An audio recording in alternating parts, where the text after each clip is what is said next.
Et on se retrouve pour cette chronique, le rendez-vous de l'économie avec ce matin sur notre plateau de Grand Lille TV, Antoine Baudard, l'organisateur du Salon du développement durable et de l'association Wattels. Bonjour. Bonjour.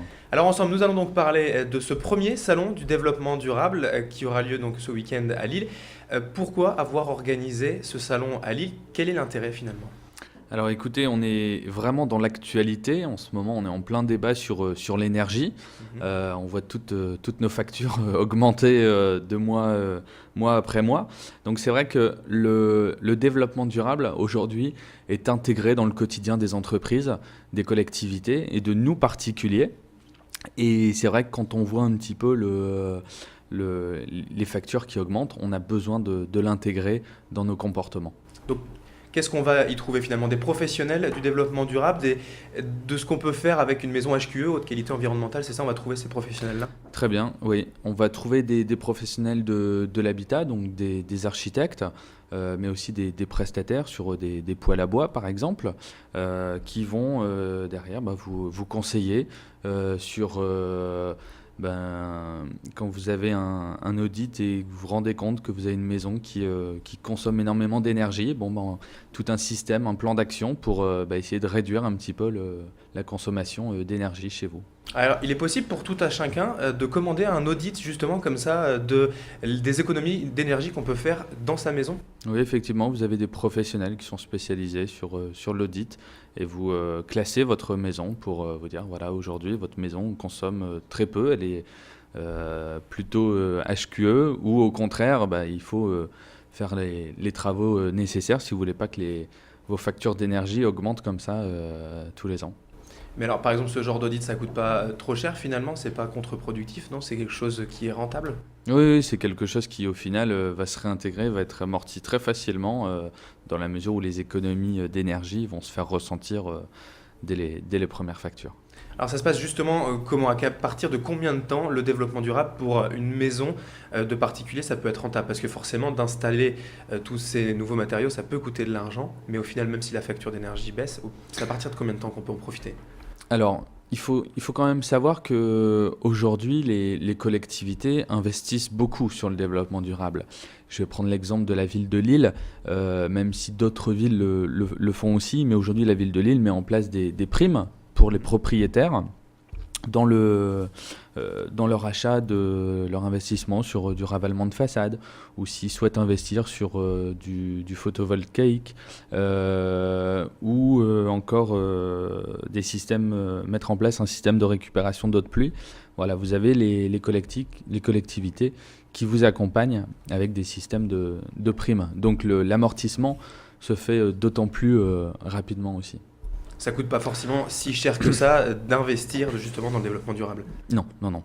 Dans tous les cas, c'est investissement, mais c'est retour sur investissement, c'est amorti Et vous avez dans des les années. exemples justement de si on veut transformer, peut-être pas l'intégralité de sa maison, mais en tout cas vraiment accéder à une facture d'énergie beaucoup plus rentable, combien ça peut coûter?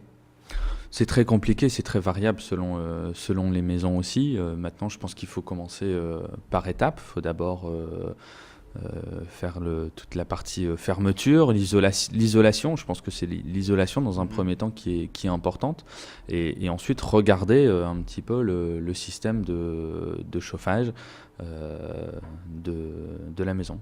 Et pour ce qui est des économies d'énergie, vous avez peut-être déjà rencontré des gens qui sont passés justement à une maison beaucoup moins énergivore. Combien ils peuvent économiser par an? Les réductions d'une année sur l'autre, c'est tout simplement 50% de la facture en moins. Donc encore une fois, c'est toute proportion des factures, mais on peut diviser la facture par deux très facilement.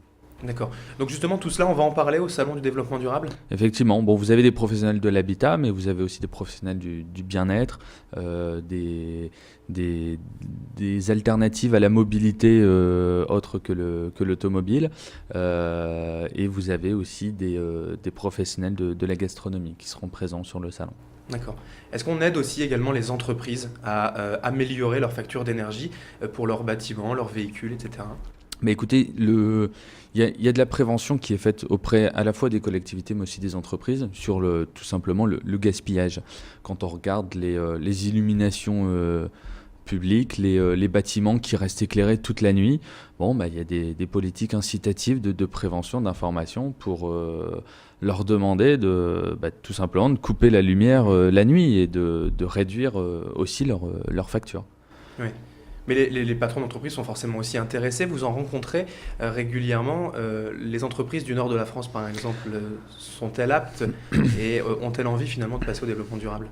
Écoutez, tous les jours, on voit des entreprises qui intègrent dans leur politique commerciale et dans leur politique d'achat un plan d'action développement durable. Un, pour leur image, et deux, pour l'efficacité aussi économique en termes d'économie tout simplement de leur charge. Est-ce que vous pouvez rappeler justement les infos pratiques, les lieux, le prix d'entrée et un peu ce qu'on va y trouver? Alors, le premier salon du développement durable à Between Village, les 2 et 3 avril, ouverture de 10h à 19h. Vous pouvez donc entrée gratuite, parking gratuit, direction l'île LM pour ceux qui ne sont pas encore allés à Between Village. C'est un événement très famille, vous pouvez venir avec vos enfants, il y a des vélos à disposition d'initiation pour les enfants et je vous invite à venir tester un vélo électrique sur le salon. Eh bien c'est noté, on viendra peut-être alors ce week-end vous rendre visite. Merci Antoine Baudard d'avoir été en notre compagnie pour cette chronique de l'économie. Je rappelle donc que vous êtes organisateur du Salon du développement durable qui a donc lieu ce week-end à Between Village. Merci à vous d'avoir été en notre compagnie, la suite de l'info continue sur Grand Lille TV.